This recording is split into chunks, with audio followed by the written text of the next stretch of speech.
Assalamualaikum, selamat sejahtera dan hai semua. Anda bersama saya Fatin, saya Cincau. Hari ni saya nak review vacuum 2 dalam 1 Dreamy H11 Max. Saya dah gunakannya lebih dari 1 bulan.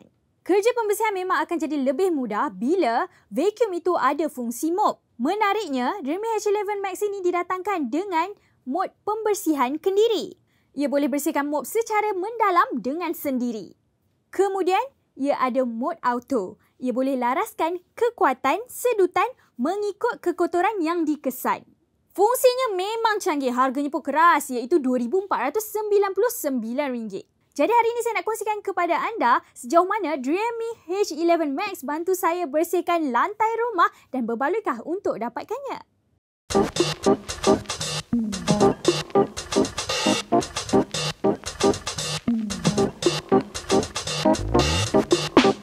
Sebelum saya kongsikan dengan lebih lanjut, saya nak tunjukkan dulu apa yang saya dapat dalam kotak Dreamy H11 Max. Pertama sekali, ada badan Dreamy H11 Max. Dekat bahagian atas ni, ada paparan skrin LED. Ia akan tunjukkan kapasiti bateri dan status vacuum bekerja. Kemudian, pada bahagian tepi atas ada tangki untuk letakkan air bersih sebanyak 900 ml. Air yang diletakkan di dalam tangki ini akan digunakan untuk mop lantai. Jadi boleh letak air sabun. Bawah ni pula ialah tangki air kotor 500 ml. Apabila vacuum ini jalankan mop pembersihan kendiri, brus di bawahnya akan dicuci. Kemudian, air kotor dari brus ini akan naik ke tangki air kotor ini. Belakang badan vacuum pula ada satu butang untuk audio vacuum. Boleh tekannya untuk tukar bahasa dan juga laraskan kekuatan audio. Seterusnya ada besi untuk pemegang, handle assembly. Dekat bahagian depan tempat pemegang ni ada dua butang. Satu butang kuasa dan satu lagi ialah butang untuk tukar mode vacuum. Kawannya mudah, boleh guna ibu jari sahaja. Kemudian pada bahagian atasnya ada butang untuk jalankan mode pembersihan kendiri. Ketiga ada tempat charge vacuum dan penyesuaian kuasa 2 pin. Kemudian ada aksesori, satu berus pembersih dan satu berus penggilik. Ada juga tempat letak aksesori disediakan di sebelah bekas pengecas. Disediakan juga satu buku manual dan pembersih Dreamy 500 ml. Saya nak kongsikan pula pengalaman saya menggunakan Dreamy H11 Max. Sebelum mulakan kerja, saya isi dulu satu penutup cecair pembersih Dreamy dalam tangki air sabun. Kemudian penuhkan tangki dengan air. Baru dia wangi. Nampak vacuum ni besar kan? Vacuum ni memang berat. Tapi bila guna, berat tu tak rasa pun. Sebab lepas tekan butang kuasa, saya rasa macam vacuum tu gerak sendiri. Tak payah guna tenaga untuk tolak. Sebenarnya, bahagian bawah vacuum ni ada daya tarikan. Jadi senanglah nak kawal. Saya dah guna vacuum ni untuk vacuum dan mop pelbagai permukaan. Ada dua ciri boleh guna iaitu mode auto ataupun mode water absorption. Kalau mode auto, fungsi vacuum dan mop akan digunakan. Kalau mode water absorption pula, ia akan meresap air pada permukaan. Nak tukar mode senang, guna je butang pada pemegang. Kemudian boleh lihat pada skrin LED mode yang sedang digunakan. Di sekeliling skrin pula ada 3 warna lampu yang bertukar-tukar iaitu hijau, kuning dan merah. Ia akan bertukar mengikut jumlah habuk yang dikesan. Untuk lantai licin, vacuum ni memang hebat sebab dia mampu hilangkan kebanyakan jenis kotoran yang ada. Contohnya minyak di lantai dapur, sos pasta dan sisa makanan. Saya guna mode auto untuk bersihkan semua kotoran atas lantai licin.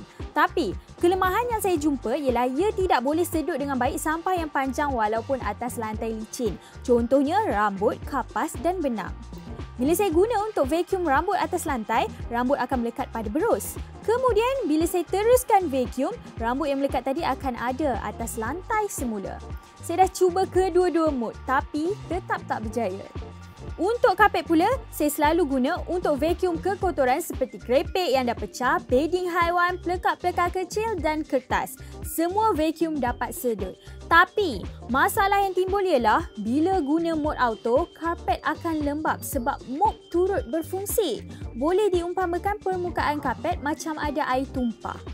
Bila guna mode water absorption pun karpet akan lembab. Cuma ia taklah macam lembab guna mode auto. Permukaannya sejuk-sejuk je. Jadi, kalau vacuum karpet waktu malam, saya perlu pasang kipas supaya karpet cepat kering. Kelemahan lain ialah bila vacuum karpet, daya tarikan di bawah vacuum ini macam tak berfungsi. Jadi, saya kena guna tenaga untuk tolak dan tarik vacuum atas karpet. Lenguhlah tangan kalau karpet besar sebab vacuum ni berat.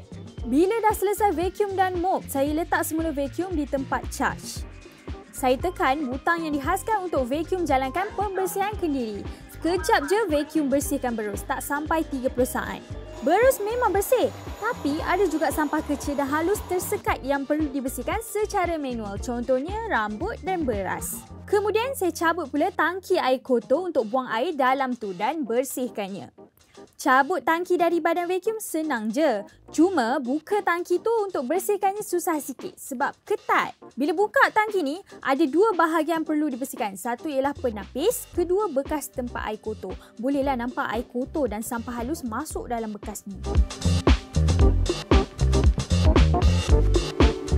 Saya suka guna vacuum Dreamy H11 Max ni sebab ia boleh lakukan dua kerja dalam satu masa.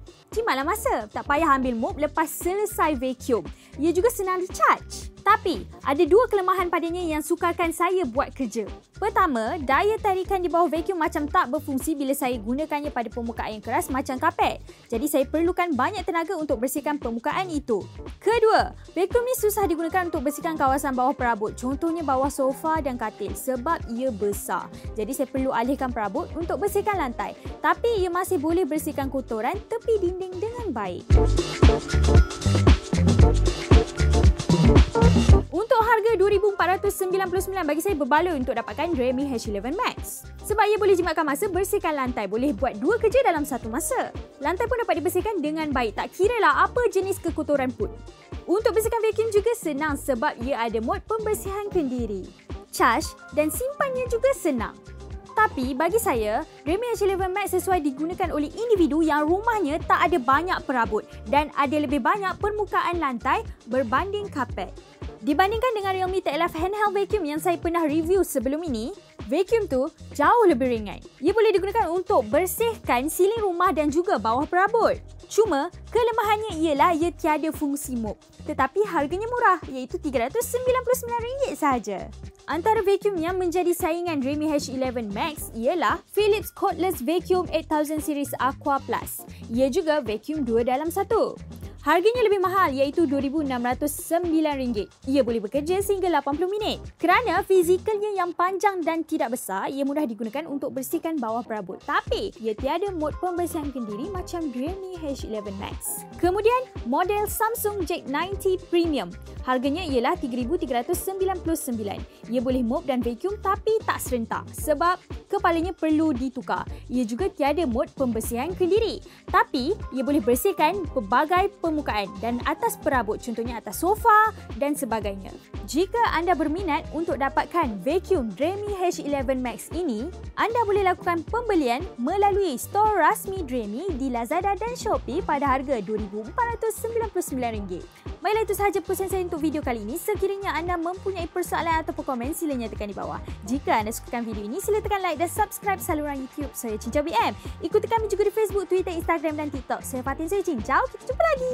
Bye!